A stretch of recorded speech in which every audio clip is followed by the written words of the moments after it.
being a person of real power and being in your godness requires you to sit with the full totality of your being and who you are without judgment. And when I talk about this, we've been conditioned to think God is love, God is light, right? However, that is such a limited view of this thing, this force that we call God. If we're talking about this ultimate creator of the entire universe, we have to be honest in saying that there's no boundary you can put on this thing. It's literally everything. It's literally everything and nothing at all. That's the mind flip of it, right? But I want to focus on saying that it's not simply love and light. If it's love and light, it also has to be the opposite too. It has to be chaos and darkness as well, because that's the fullness of God. If God is only one side of the spectrum, that is not God. So when we talk about being in our God power, being in our full power, we have to be okay sitting with the totality of who we are without judgment, without suppressing that which we find is dark, that which we find as evil, the label that we've created for it, that we find is contrary to what we've been told this God thing is. Because truthfully, this God, ultimate creator, source power, it is everything. It is all things. And until you realize that you are all things, you can't fully use that power, because there's parts of you that you're suppressing. There's dark parts of you that you're still judging and criticizing and suppressing. Therefore, you can never fully integrate it into your being, because you're in denial about it. You're in judgment, saying that, oh, this is negative. I can't show this. This is not appropriate. So therefore, let me suppress this. A lot of times we do this with sexual things. We do this with our anger and our rage and our upset. We do this with even our opinions that might not be, on par with the collective and might not sound that nice. We do it with so many different things. But one thing I've come to realize, and I'm going to tell you, I was able to realize this because I came from an energy session. I'm actually coming from it right now. But it's called the Energy Enhancement System. And it's a really, really cool system. I'll talk more about that in another video. But I use it for healing as well as, quantum leaping and spiritual enlightenment as well. But while I was in the session, something came up. And I don't even know why this came up, but I was talking about, in my head, I was having this conversation about, sexual assault and, the times I've had to, pretty much fight against me being violated, right? And something in me was like, if somebody tried to violate me, I don't mind unaliving them.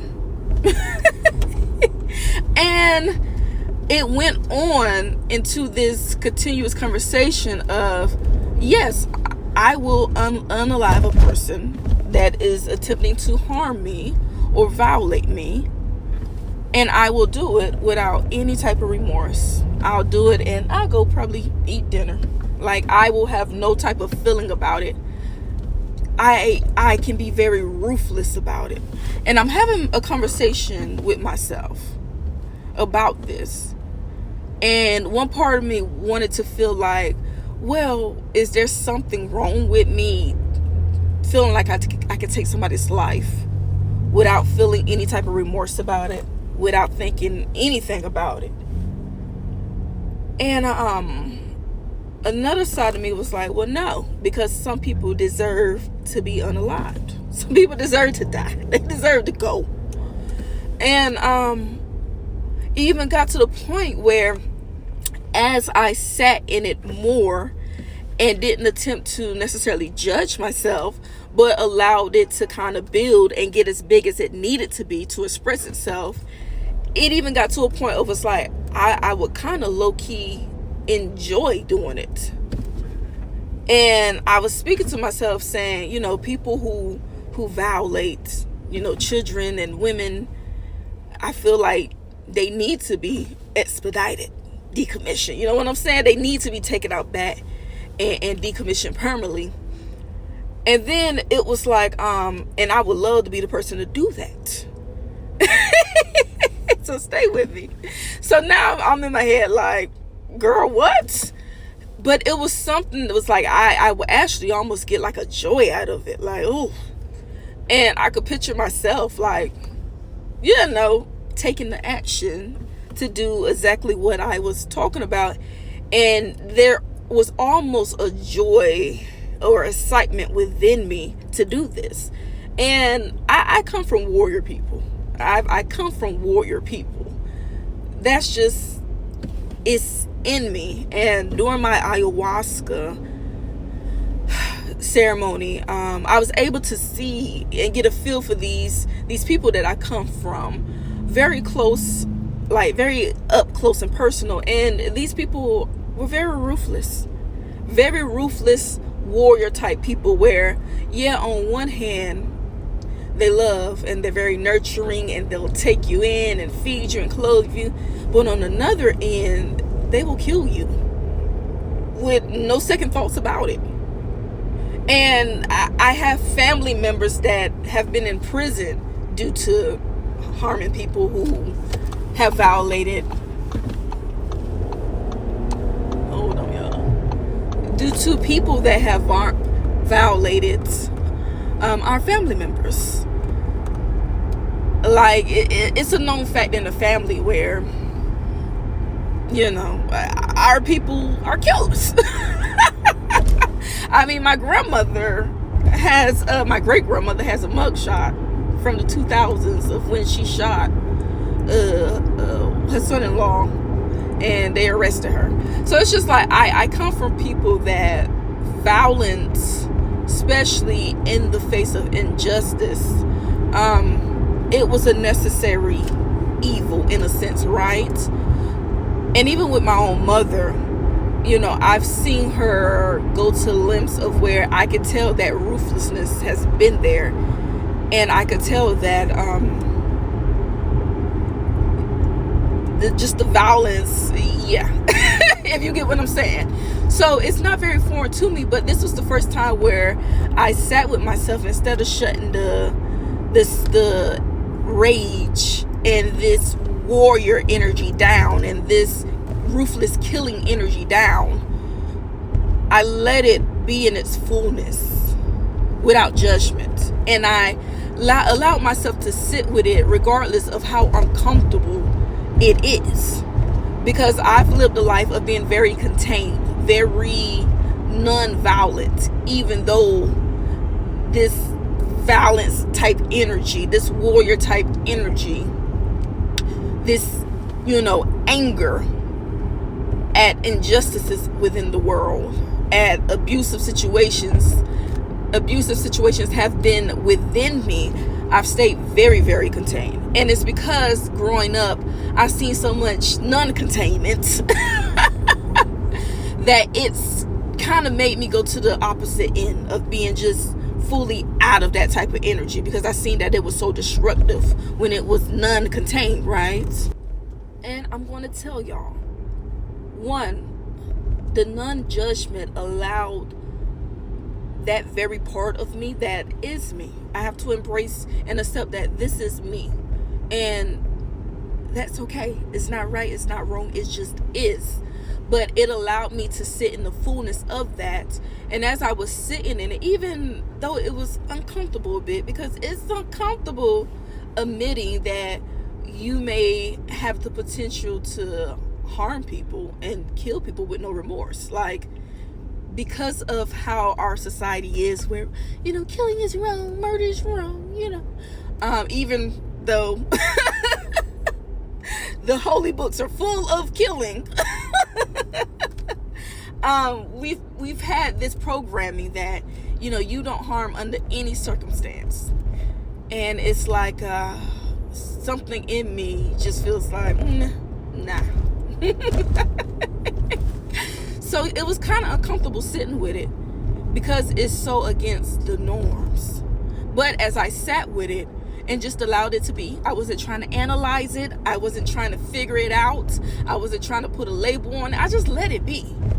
Let it be. And then on top of that, I checked in with myself and how I was feeling. I had to check in with my body and how I was feeling. And I had to figure out, where's this energy coming from? Because I have a lot of sexual energy. And I know sometimes when I'm not alchemizing that and moving that through my body like it needs to, I can become a bit aggressive.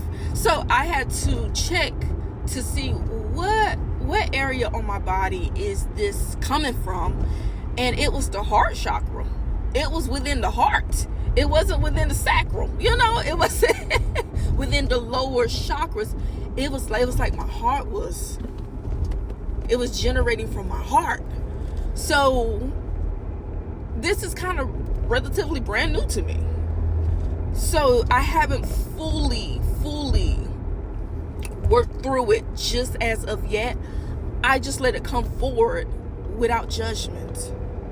And the funny thing is, because I finally let this rage and this violence come forward without judgment, I can see where in other areas of my life it's seeped out. Because the thing is, you think you're repressing something, right? You think you're suppressing something, but it's going to overflow into other areas of your life.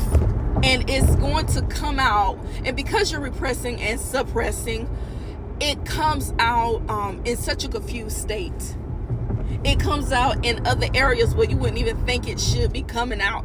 Because it's like trying to shut it down and trying to hold it down. It's like a dam. It's like there's going to be cracks where it unleashes. And it shows up in these little cracks where it shouldn't be. So it's showing up in your love life. It's showing up in your health. It's showing up in your friendships. It's showing up in your business where you're having these bouts of this violence and of this rage. Little droplets of it showing up in other areas because it's so repressed and oppressed. And the thing is, that won't stay that way for long. And that's why you also have these people that have these explosive times in their life where they just can't hold it back because they haven't fully let themselves sit in it and let it be as big as it needs to be in feeling, not necessarily action, but in feeling within their being, within their body, without judgment. So it's like, sit with yourself. Sit with the fullness of yourself. Even those things that you consider dark. Those things that you have labeled evil and sinful. And, God is going to judge you for. When we push those things away and we try to suppress them, we're suppressing not only ourselves, but we're suppressing part of God. Because if God is the fullness of everything, then how can we look down upon or disdain a part or something when it's truly us? When we learn to fully embrace and admit and sit with even those parts of us that seem dark and seem unacceptable, this is when we start to come into the fullness of ourselves. This is when we can integrate these darker parts into our expression and ourselves and really show up whole. And no, it doesn't mean I'm going to go around chopping necks and killing folks. I ain't going to be Dexter, right? But allowing myself to really sit in that energy and just be with it takes myself into deeper levels of self-love. Deeper levels of self-acceptance. And that's where the power comes. The power comes in those deeper levels of self-love and self-acceptance, and embracing your fullness, and embracing all these dualistic parts of you that are truly one. So hopefully that made some sense. If you're ever going to embrace your fullness, your God power, you have to embrace the full totality of you without judgment. You have to learn to love and sit with the full totality of you without judgment. And this is what we call unconditional love. This is what we so much want from other people in this world, and yet we have failed to give it to ourselves.